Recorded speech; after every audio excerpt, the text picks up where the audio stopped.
Peggy 18.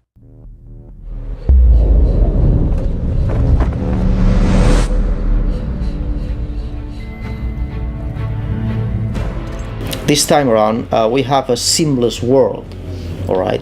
A world without any loading time, a world where you can explore.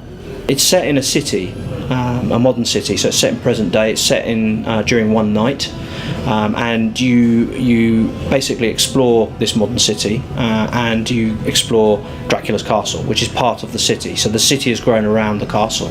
We have a free camera, which gives you the ability to look around and see if you missed anything. And we have a world that gets progressively opened. As you progress through the story, you will get to explore new areas, and as the city becomes bigger, you'll need to teleport to and from the castle and the city, and you find an item that allows you to do that.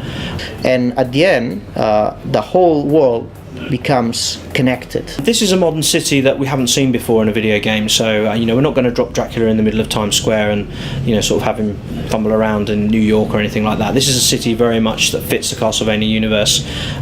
Gothic design. It's very much like a regular European city like Madrid or even Cologne, where you have kind of old and new together. I think people is going to be both pleased and surprised about our take on how a modern Castlevania city would look like. And that was key in the design choices that we made for the city, that it felt like a Castlevania game.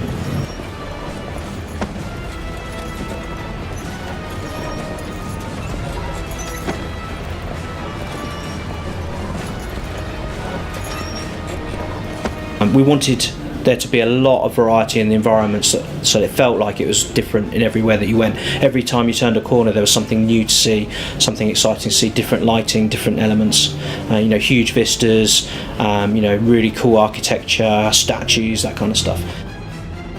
We are in Spain, in an area called Castile, which is basically castle area, and there are a lot of castles here that we were able to take inspiration from. And of course, Hungary and Eastern Europe and that kind of architecture has very much played into this as well.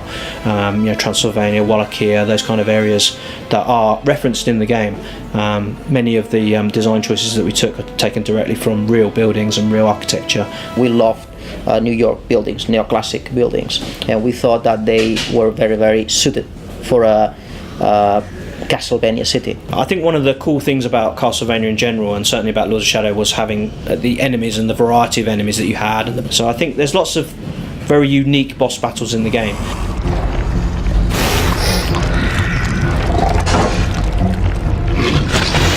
So you're going to see lots of new enemies and new characters that you haven't seen before. Especially, being set in a modern era, having modern weaponry or modern enemies to go up against is an interesting proposition, especially when you have these kind of older swords and chaos claws and whips and stuff.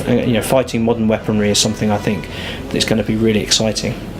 Satan coming back to Earth is a real danger, and is something that's a threat that's there throughout the whole game.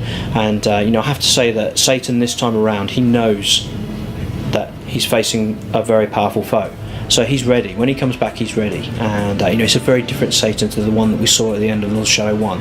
Not just in design terms, but in terms of character, in terms of how he's evolved as a character and his motivations and the things that he wants to achieve in coming back to take over the world. So what's really cool is the confrontation between Dracula and Satan is very, very powerful. And I think it's going to really satisfy players to see the changes that we've made to Satan as a character. The fury, your hate, and your vengeance.